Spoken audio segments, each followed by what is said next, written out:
Mari kita berdoa.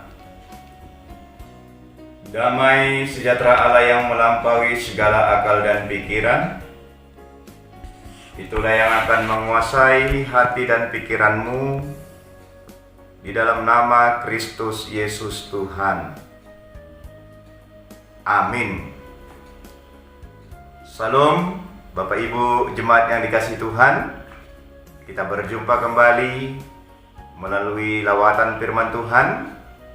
Hari ini tertulis dalam Yohanes 13 ayat 31 sampai dengan ayat yang ke-35.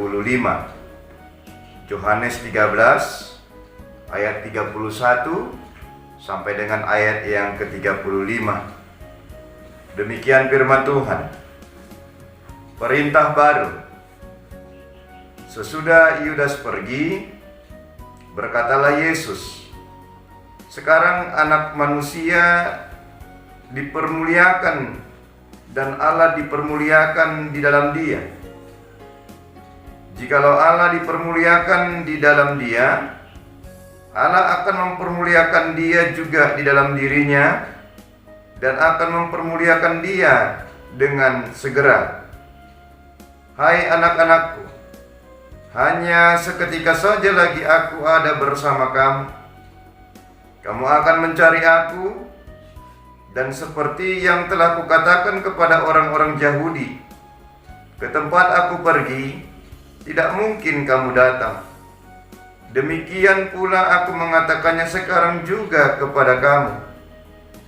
Aku memberikan perintah baru kepada kamu, yaitu supaya kamu saling mengasihi. Sama seperti aku telah mengasihi kamu, demikian pula kamu harus saling mengasihi. Dengan demikian semua orang akan tahu bahwa kamu adalah murid-muridku, yaitu jikalau kamu saling mengasihi. Amin. Salam Bapak Ibu jemaat yang dikasihi Tuhan. Firman Tuhan hari ini kami berikan judul, bukti seorang murid adalah dengan saling mengasihi. Ya, bukti menjadi seorang murid adalah hidup untuk saling mengasihi. Jemaat yang dikasihi Tuhan, semoga damai sejahtera Allah tetap melingkupi kita dan memberikan kesehatan dan juga damai sejahtera hingga saat ini. Amin. Bapak Ibu jemaat yang dikasihi Tuhan, kebersamaan dengan orang-orang yang kita sayangi atau bersama-sama dengan orang yang kita merasa dekat, itu adalah impian semua orang. Kita mau selalu senantiasa dekat dengan orang-orang yang mengasihi kita, orang-orang yang dekat dengan kita. Tapi persoalan dan pertanyaan timbul dalam kehidupan kita.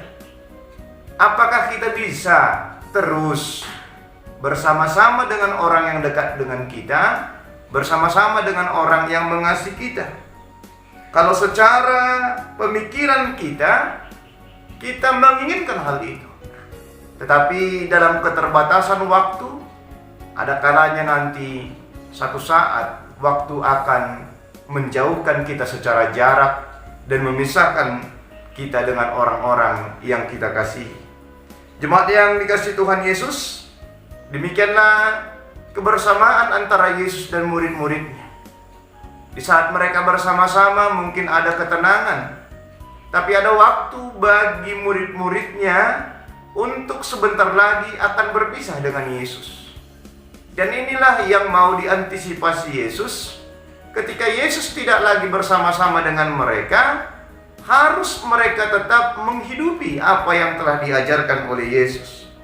Waktu kebersamaan akan berakhir, tetapi waktu di dalam hati tidak akan berakhir. Oleh karena itu Yesus menasihatkan murid-muridnya untuk meneladani misi Injil yang selanjutnya akan mereka kerjakan, walaupun sebentar lagi Yesus tidak lagi bersama-sama dengan mereka.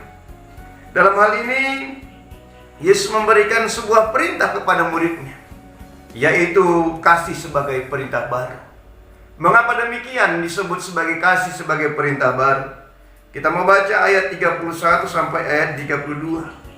Kasih dijadikan untuk sebagai alat yang mempermuliakan. Kasih yang mempermuliakan. Secara pemikiran Bapak Ibu, apakah yang disebut sebagai kasih sebagai jalan untuk mempermuliakan? Atau apakah standar bagi kita yang disebut sebagai orang-orang yang dipermuliakan?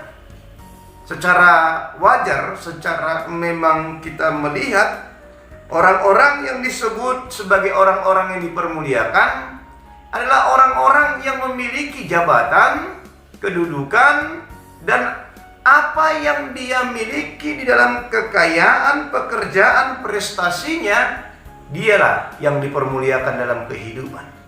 Tetapi Yesus mengatakan kasih sebagai yang dipermuliakan.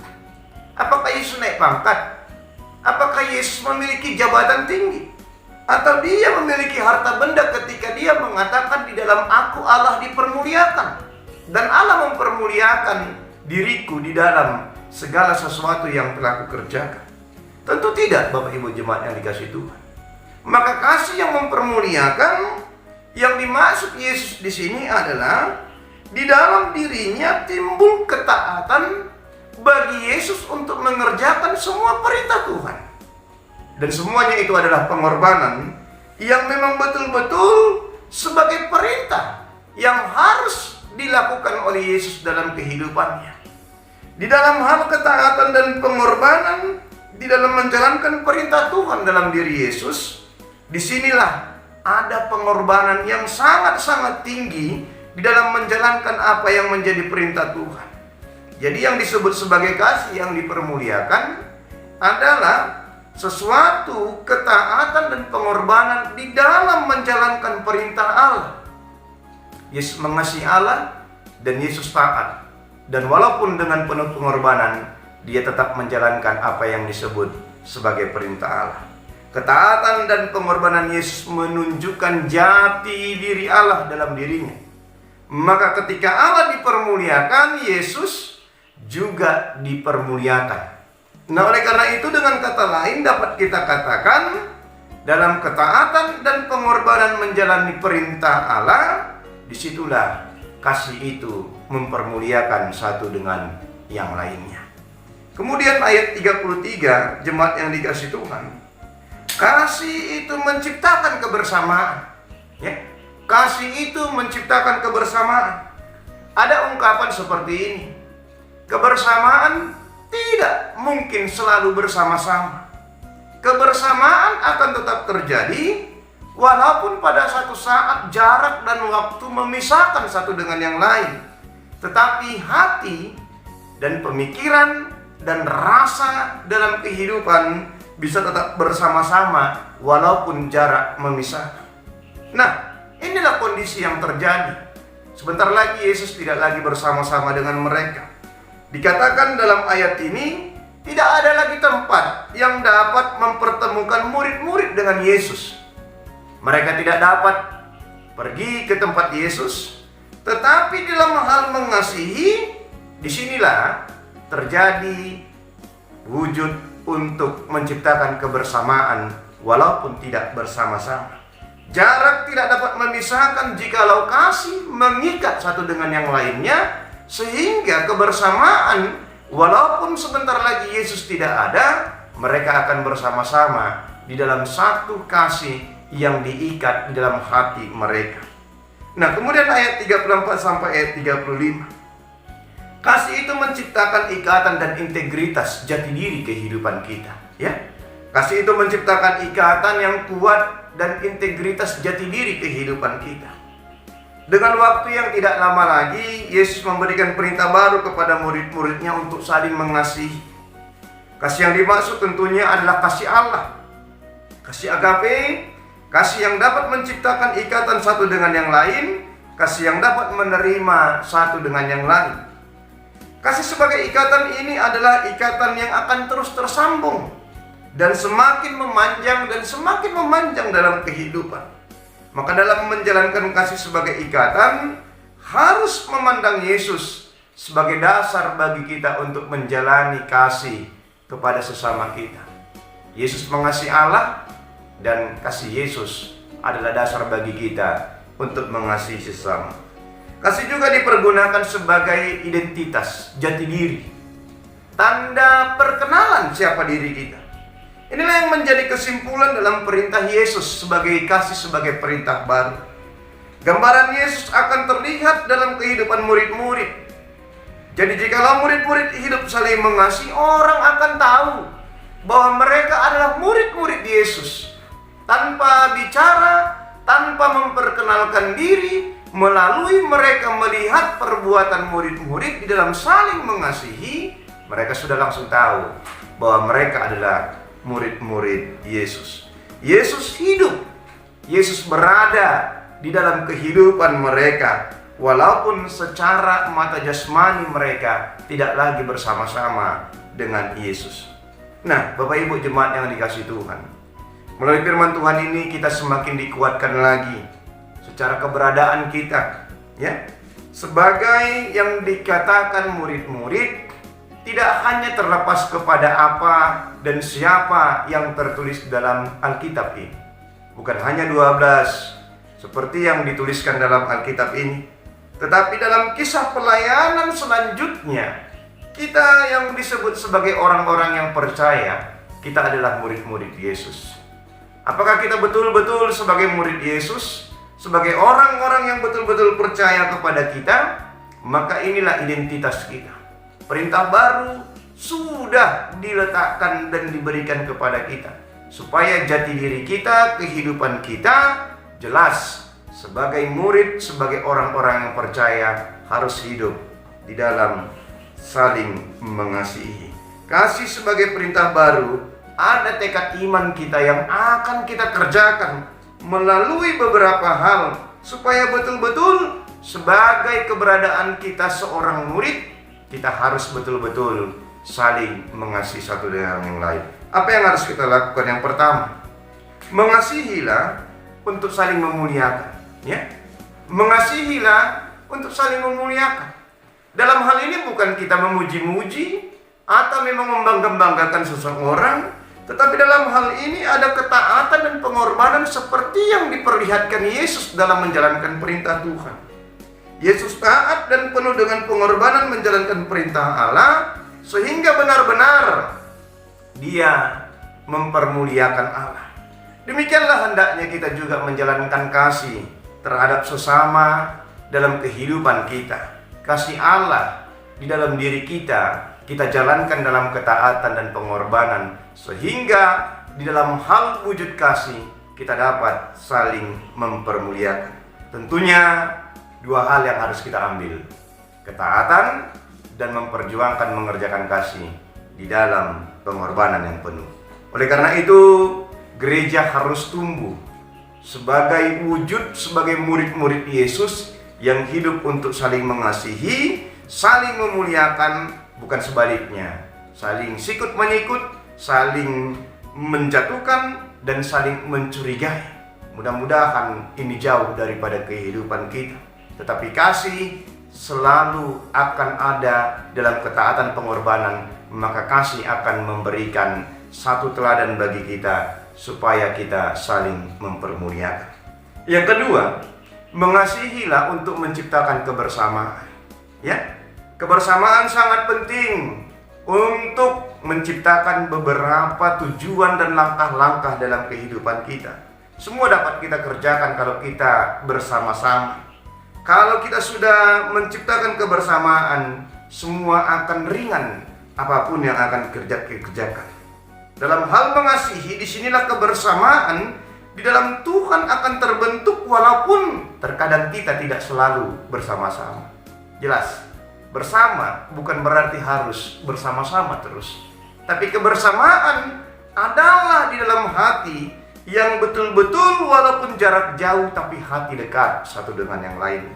Nah, oleh karena itu, biarlah di dalam kasih, menjalankan mengasihi, kita bisa menciptakan kebersamaan, satu hati, satu pemikiran dalam Kristus, menciptakan gereja sebagai pembawa damai sejahtera yang dapat dikenal orang sebagai murid-murid Yesus. Kemudian yang ketiga, mengasihilah untuk saling mengikat dan menunjukkan identitas kita, siapa diri kita. Kasih Kristus yang hidup dalam diri kita sebagai orang yang percaya akan membawa kita kepada ikatan keluarga dan kebersaudaraan dalam kehidupan kita satu dengan yang lain. Kita harus memandang siapa kita. Kita harus memandang juga siapa sesama kita. Yesus mengatakan, orang akan tahu engkau adalah murid-muridku jikalau engkau saling mengasihi. Ada 2 poin di sini. Yesus akan menciptakan kasih sebagai pengikat satu dengan yang lain yang tidak akan terputuskan. Dikatakan murid-murid Yesus saling bersaudara, dan dikatakan juga yang kedua adalah status kita akan dilihat dan orang akan tahu bahwa kita adalah orang-orang percaya murid-murid Yesus jikalau kita hidup saling mengasihi. Oleh karena itu Bapak Ibu jemaat yang dikasihi Tuhan, marilah kita hidup dalam perintah baru ini, ya, hidup dalam kasih Kristus. Kasih Kristus akan membawa kita kepada rasa saling mempermuliakan, memupuk kebersamaan, dan menunjukkan ikatan dan identitas sebagai orang-orang yang percaya dalam Tuhan. Maka tidak ada ruginya untuk saling mengasihi. Mengasihilah kita satu dengan yang lain, karena kita adalah murid-murid Yesus, orang-orang yang percaya kepadanya. Amin, kita berdoa. Terima kasih Tuhan Yesus, Engkau telah menunjukkan gambaran-Mu dalam kehidupan kami. Walaupun secara mata jasmani kami tidak bisa melihat Engkau, tapi keberadaan-Mu akan nyata jikalau hidup kami, di dalam kehidupan kami mampu untuk hidup saling mengasihi. Berkati firman Tuhan ini, supaya dalam setiap pribadi-pribadi kami, dalam hubungan kami satu dengan yang lain, dimulai dari tiap-tiap keluarga, tiap-tiap kami yang berada di jemaat-Mu, yang berada di lingkungan kehidupan kami, baik tempat tinggal dan pekerjaan kami, dan dimanapun kami berada dengan orang-orang yang lain, kami bisa menunjukkan jati diri kami sebagai murid-murid Yesus, orang-orang yang percaya dengan hidup saling mengasihi. Biarlah hal menjalankan kasih kami dapat lakukan supaya mengasihi kami untuk saling mempermuliakan, untuk menciptakan kebersamaan dan menunjukkan siapa kami sebagai ikatan keluarga yang kuat dalam Tuhan dan identitas kami, supaya kami dapat memahami perintah ini dan orang-orang tahu bahwa kami adalah murid-murid-Mu jikalau kami hidup dalam saling mengasihi. Oleh karena itu Tuhan Yesus berkati setiap kami yang mendengar firman Tuhan ini, sehingga betul-betul kasih-Mu semakin hari semakin bertumbuh, semakin dapat juga membawa kami untuk menunjukkan jati diri kami sebagai murid-murid Yesus. Dan segala sesuatu yang akan kami kerjakan, biarlah kami kerjakan dalam kasih, karena kami percaya kami adalah orang-orang yang Engkau kasihi, maka kami juga mau mengasihi sesama kami. Terima kasih Tuhan, berkati pekerjaan kami, keluarga kami, anak-anak kami, terlebih dalam setiap pergumulan kami. Tuhan beri kekuatan dan pertolongan yang daripada Tuhan, sehingga benar-benar kasih-Mu semakin hari semakin melimpah dalam kehidupan kami. Terima kasih Tuhan Yesus, ini doa kami. Kami berdoa di dalam nama Kristus Yesus yang telah mengasihi kami. Amin.